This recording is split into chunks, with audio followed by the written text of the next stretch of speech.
Olá, amigos, bem-vindos ao nosso canal, bem-vindos ao canal da Agenda Espírita Brasil, da Orientação Espírita, Marcos de Mário, Orson Peter Carrara. Estamos aqui dando continuidade à série de episódios Evangelho e Espiritismo, Caminhos de Amor e Felicidade, estudando o livro Roteiro do Espírito Emmanuel pela psicografia de Chico Xavier.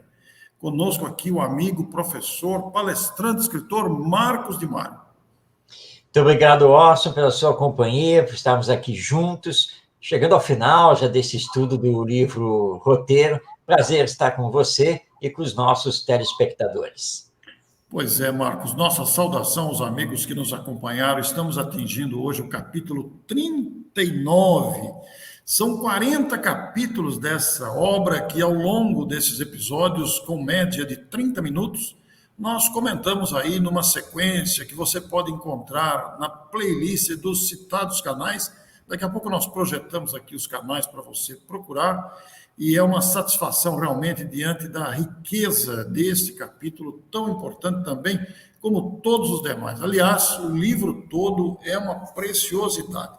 Estou aqui com o livro em mãos, apesar da postagem selecionada para hoje, e me chamou muita atenção, Marcos, o início do capítulo 39, que tem o título Diante da Terra.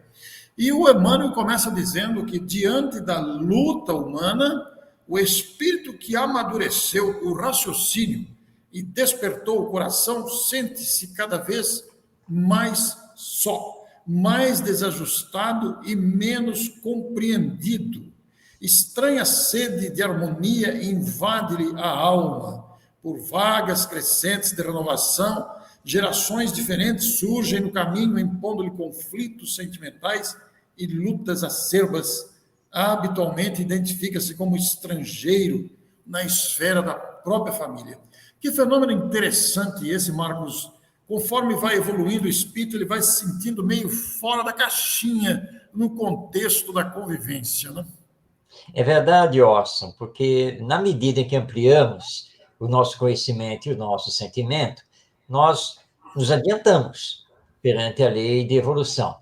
E como nós estamos no planeta Terra, que é um planeta de expiações e provas, nós começamos, sim, a nos sentir fora da caixinha, como você colocou, porque nem todos conseguem nos acompanhar. Lendo esse trecho aqui do Emmanuel, eu me recordo da minha juventude, já em contato com a doutrina espírita, e como eu fiquei fora da caixinha muitas vezes, né? Porque aquele ideal, e eu lembro, Orson, uma cena acontecida uma vez, nós, na Mocidade Espírita, tínhamos marcado lá um estudo, e tinha outros jovens, e nós marcamos a reunião de estudo na casa de uma das jovens que faziam parte lá da Mocidade, e eu estava estudando, estava lendo Kardec, aquela coisa toda, e eu fui empolgado com o que eu tinha lido e tal, e comecei a fazer colocações. Eu lembro nitidamente da cena, tanto elas quanto a mãe, todo mundo que estava, todo mundo assim, ficou aquele silêncio, todo mundo olhando para mim, e aí eu percebi, né, que eu tinha dado o voo da alma, né, aquela coisa, tinha me empolgado, mas que eles não tinham alcançado, né, e tinham achado, meu Deus, que isso, né? Para onde é que ele está indo? Como é que é essa situação? Então, realmente, você tem muito essa sensação, né, de que você não está sendo acompanhado e que você está ficando sozinho. Então, o Emmanuel é muito claro nessa colocação que ele faz, e o sentimento é esse, sem nenhuma dúvida. Eu já me senti fora do contexto muitas vezes. Não que isso signifique evolução, não. É que a gente começa a enxergar a vida de outra forma, né? Mas o Emmanuel também coloca, depois de situar, você deu o bom exemplo aí da situação vivida, né? E aí é muito comum que o ser que fica assim confia-se ao tédio, guardando enrijecido o coração. Muitas pessoas se perdem nesse caminho realmente. Mas ele vai afirmar: essa, porém, não é a hora da desistência e do desânimo. O fruto amadurecido é a riqueza do futuro. Veja que construção poética da frase para nos situar e nos estimular diante desses desafios inevitáveis. E vou projetar para você, Marcos, a primeira seleção aqui para a nossa postagem hoje, porque ela continua esta linha de raciocínio, para você ler para a gente aí. Vamos lá, então. O Emmanuel, continuando seu raciocínio, nos diz, então, nesse capítulo 39. Quem se equilibra no conhecimento é o apoio daquele que oscila na ignorância. A Terra é a venerável instituição onde encontramos os recursos indispensáveis para atender ao nosso próprio burilamento. Então, sempre lembrando, e o Emmanuel é muito claro aqui, se você conseguiu ter esse ideal maior, mais profundo, se você conseguiu ampliar o seu conhecimento, você tem que lembrar que você, apesar de ficar um tanto quanto solitário, mas você é o apoio daquele que ainda não alcançou o seu patamar, que ainda não entendeu totalmente a vida sob o prisma do espírito, né, da alma imortal. Por isso, como o Emmanuel colocou aqui anteriormente no texto, não é hora para você entrar em depressão ou para você desistir, jogar a toalha porque ninguém lhe compreende, porque você não tem apoio. Não. É você que tem a visão maior, claro, você não chegou a nenhuma perfeição, você tem muito que aprender, você agora vai trabalhar para que os outros também cresçam. E aí você vai se ocupar utilmente, e isso que é muito importante. E começa a ver aqui na Terra que, vamos entender aqui, a humanidade, essa nossa relação com os outros seres, que aqui é uma grande escola, é onde você vai ter ainda muitos aprendizados a realizar, você tem muita sementeira ainda a cultivar, é muita coisa a ser feita. Bem, boa parte não lhe acompanha, não consegue entender totalmente seu ideal à luz da doutrina espírita, mas um dia eles também entenderão. E você também tem que lembrar que às vezes precisa desacelerar a marcha, né? Porque nós não estamos aqui para atropelar os outros, mas para compreendê-los e ir paulatinamente trabalhando, perseverantemente, realizando novos aprendizados, e daqui a pouco você olha e você vê que vários já estão chegando com você ou até lhe ultrapassando. E isso é que é o bonito, porque essa é a lei de evolução. Por isso que os espíritos dizem que a Terra realmente é a nossa abençoada e grande escola. Pois é, Marcos, você diz bem, né? Porque nós, conforme vamos avançando no conhecimento, é um avanço gradativo, ele é lento, né? Nem sempre temos maturidade para compreender as situações, mas há algo que não pode escapar à nossa maneira de entender e viver a vida. Conforme nós vamos compreendendo as coisas com exatidão e ainda que de maneira limitada e gradativamente, nós acabamos assumindo o dever de compreender aqueles que não enxergam como nós já estamos enxergando. Porque os degraus, cada um está num degrau, né? Existem pessoas que estão nos degraus de cima e existem aqueles que estão com o mesmo degrau nosso e existem aqueles que não chegaram ao nosso degrau ainda, o que é muito natural, como tantos que estão à nossa frente também, servindo de exemplo para nós, né? Mas eu me lembrei, enquanto você falava, Marcos, que muitas pessoas enxergam naqueles que, porventura, se colocam à frente em alguma modalidade, em algum segmento da vida, no comportamento, na atitude, nas ações, como o único evangelho que ele consegue ler. Então, a nossa responsabilidade é imensa, especialmente nós que já estamos de posse desse conhecimento. Eu me lembro outro dia que, lendo algo do próprio Emmanuel, não vou saber localizar a fonte agora, em que muitos de nós caímos na crítica àqueles que se perdem nos equívocos, etc. E o Emmanuel fala, ou está no Evangelho isso, ou no Emmanuel, puxa vida, agora eu não consigo discernir onde está.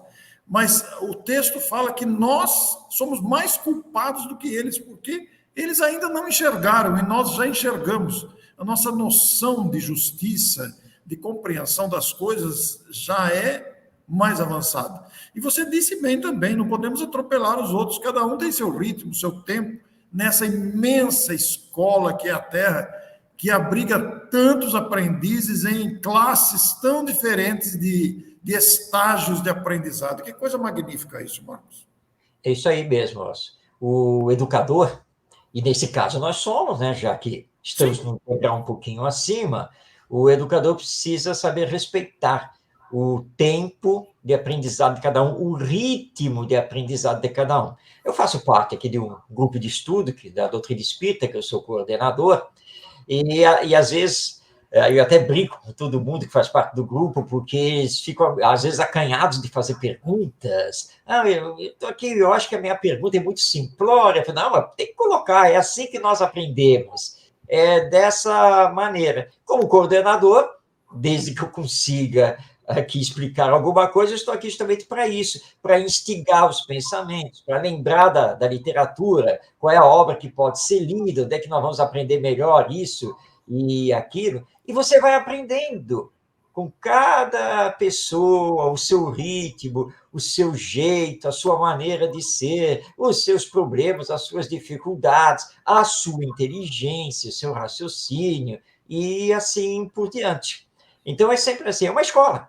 A Terra é uma escola, os espíritos não se cansam de falar disso, e nós temos que entender que, quando você está na escola, mesmo que alguns até lhe considerem um mestre por causa do seu saber, por causa do seu conhecimento, mas nós temos que lembrar que o verdadeiro mestre é aquele que também aprende com os aprendizes, né? Porque é uma troca, né? E é nessa troca que nós vamos crescendo e facultando que os outros, então, também cresçam. Então, esse é o nosso trabalho, que o Espiritismo, com certeza, veio nos facilitar bastante. O Marcos, e você, como educador experiente nesta e voltada toda a sua dedicação para a educação, você deve ter vivido muitas experiências nessa área de compreensão das dificuldades e conquistas dos participantes dos seus seminários e cursos voltados à educação. Ah, sim, nossa, com certeza.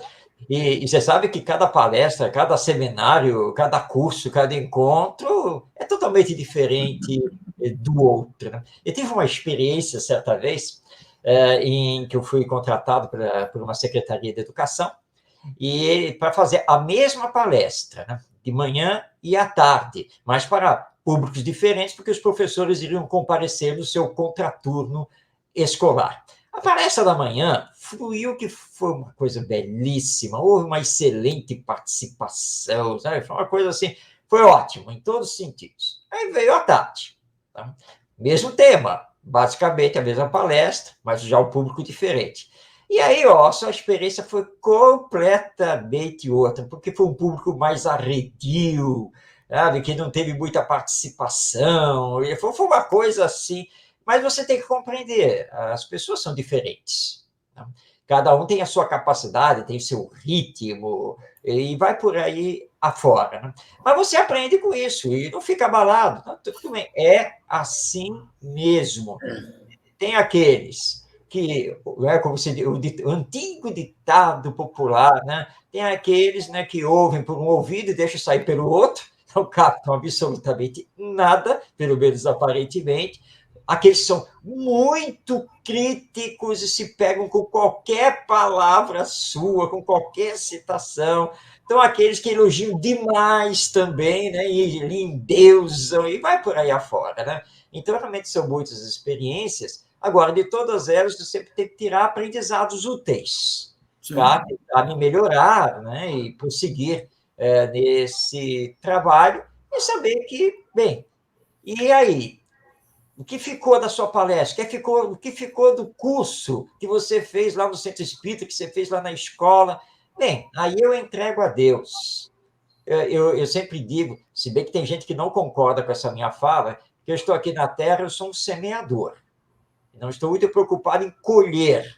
Eu sei que a colheita virá, mas tem que dar tempo ao tempo. Somos criaturas humanas, espíritos ainda em evolução, mas desde que eu consiga plantar sementes, eu sei que uma hora qualquer elas vão frutificar. Os egípcios antigos, afinal de contas, colocaram lá as sementes lá nas tumbas dos seus faraós e outros, né? E agora é que elas estão germinando, né? Sementes de trigo. 3.000, 4.000 anos depois, elas saíram lá dos vasos colocaram na terra, adubaram e regaram, e o trigo cresceu.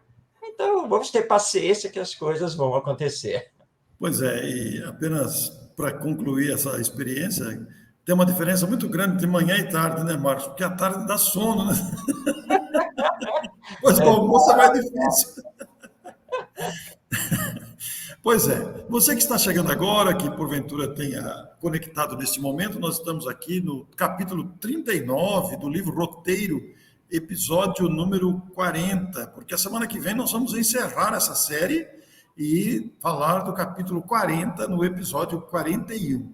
Nós estamos estudando aqui perante a Terra e algumas frases e trechos foram selecionadas, como essa, continuando inclusive o que estávamos comentando.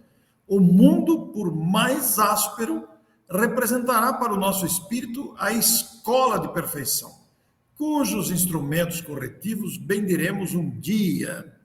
Os companheiros de jornada que o habitam conosco, por mais ingratos e impassíveis, são as nossas oportunidades de materialização do bem. Foi o exemplo que o Marcos acabou de citar, né? Nós temos os muito críticos, temos os indiferentes, temos aqueles que elogiam, temos aqueles que criam dificuldades, temos aqueles com quem convivemos bem, temos muita afinidade, todos eles são oportunidades de materialização do bem no aprendizado. E olha que interessante o começo da frase, o mundo, por mais áspero, representará para todos nós uma escola de perfeição cujos instrumentos corretivos bendiremos um dia. Olha que frase de reflexão. Bendiremos os perrenhos de hoje.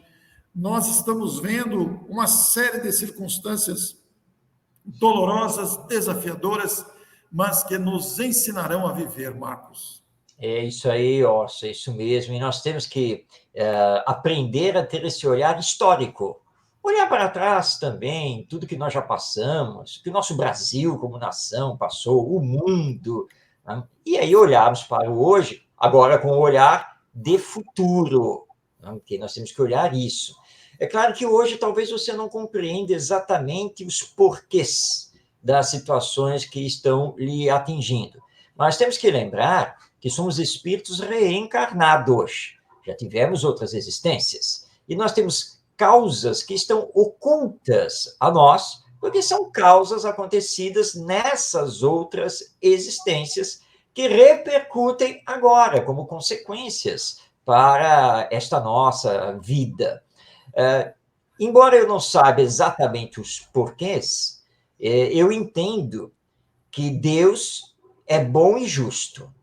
Então, não pode estar ocorrendo em cima de mim uma injustiça, porque Deus jamais permitiria isso. E isso é que vai me acalmar, porque isso me esclarece, e lembrando também que eu, com a minha teimosia, com o meu orgulho, com a minha imprevidência, também acarreto problemas para mim já nesta existência.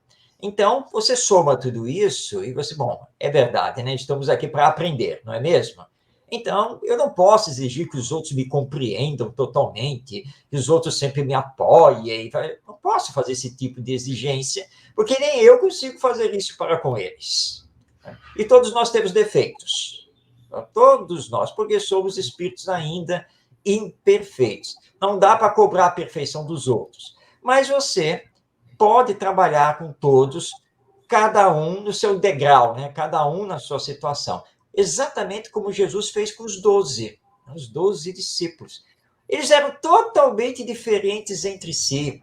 Pelas narrativas do Evangelho, você vê que Pedro era mais bronco, era mais altivo, mais direto nas situações. Mateus era mais intelectual, porque ele tinha mais estudo, era o escrivinhador do grupo, se podemos falar assim.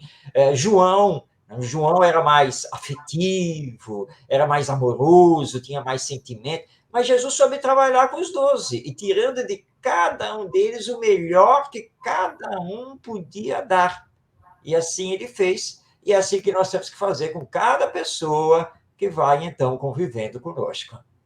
Inclusive, Marcos, aproveitando este comentário seu, em que Jesus aproveitava o melhor de cada um, dos seus circunstantes, dos seus contemporâneos, daqueles que conviviam, Jesus extraía o melhor, e os mestres em todos os tempos fizeram isso, os educadores fazem isso. Por outro lado, sob o ponto de vista individual, eu, sob o meu ponto de vista de Orson, você, sob o ponto de vista de Marcos, olhando para fora, olhando para o exterior, qualquer um de nós, a partir do próprio olhar, também consegue verificar quais as possibilidades que possa oferecer para contribuir neste mundo melhor, nesta oficina, nesta escola que é a Terra. O que cada um de nós pode dar de si mesmo no estágio em que está? Que tipo de contribuição possamos oferecer uns aos outros? Este reconhecimento, essa consciência, faz melhorar a sociedade em que vive, o lugar, a família, a profissão, no meio social onde está, é o que deve estar na nossa consciência. Aí o Emmanuel, na sua continuidade, vai dizer para nós: não há medida para o homem fora da sociedade em que vive. Se é indubitável que somente o nosso trabalho coletivo pode engrandecer ou destruir o organismo social, olha o detalhe, hein, Marcos? O trabalho coletivo pode engrandecer ou destruir o organismo social. É a tendência da coletividade que faz o bem ou o mal, a construção ou a destruição. Mas ele acrescenta: só o organismo social pode tornar-nos individualmente grandes ou miseráveis.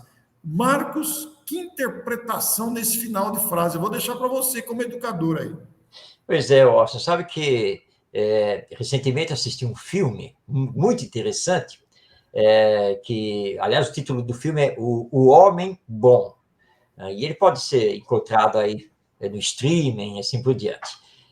E se passa na época do nazismo, lá na Alemanha. Ele é um cidadão alemão, ele é professor universitário, escritor, mas ele não concorda, né, com as ideias nazistas, ele não quer aproximação com isso, é casado, tem filhos, e ele tinha lançado um livro, e dentro daquela circunstância, o livro agradou o governo alemão da época, e ele foi chamado e solicitado que ele escrevesse lá um ensaio, e que esse ensaio defendesse lá uma tese que o governo nazista queria passar para o povo. Tese essa que, na verdade, ele como pessoa, não concordava. E aí ele pensou assim: bom, eu não quero saber de nada com a política, com esse governo, na verdade, não concordo com isso. Mas se eu não fizer isso, eles são capazes de me boicotar, né? E eu posso até chegar a perder o emprego na universidade, e eu não quero que isso aconteça. Ele oscila, olha qual é a situação diante do organismo social, e oscilando, ele acaba acatando. Quando ele acata de trabalhar para o governo para escrever o ensaio, ele vê que algumas portas começam a se abrir. Como as portas começam a se abrir e ele vai se dar bem com essas portas abertas, aí ele entra, né? Embora sempre se chocando aqui e ali com uma coisa e outra.